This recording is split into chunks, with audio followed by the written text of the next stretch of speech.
संध्याकाळचे 5:02 झालेले आहेत. आपणास या ठिकाणी भगवान भोलेनाथ, भगवान शंकराचे मंदिर दिसत आहे आणि मंदिर नर्मदा मैयाच्या किनाऱ्यावर आहे. हे नर्मदा मैयाचा किनारा आणि या ठिकाणी असणारा घाट आपणास दिसत आहे. नर्मदा मैया या ठिकाणी पूर्व पश्चिम वाहताना आपल्याला दिसत आहे. सूर्यनारायण भगवानचे आपला दर्शन होत आहे.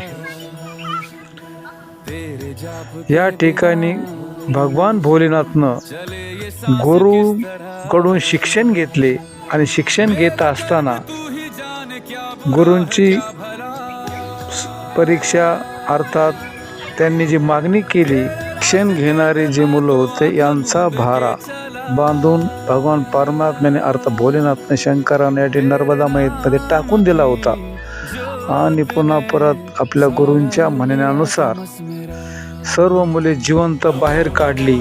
ते नर्मदा मैयाचे ठिकाण म्हणून याला भारकच्छ, भार याने बांधलेला असला ओझ सर्व मुलांनी एकत्रित बांधला गठ्ठा.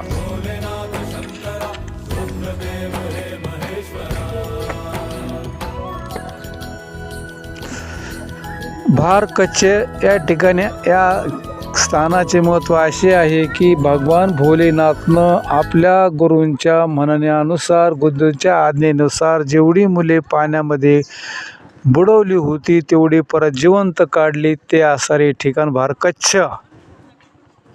भगवान भोलेनाथ की जय, नर्मदा मैया की जय. आणि तेच हे मंदिर भगवान भोलेनाथचे नर्मदा किनाऱ्यावरील असणारी भारकच्छ या ठिकाणातील भगवान भोलेनाथचे मुख्य मंदिर. त्याचप्रमाणे नर्मदा मैयाची असणारी प्रतिमा या ठिकाणी मूर्ती आपल्याला दिसत आहे. नर्मदा मैया की जय.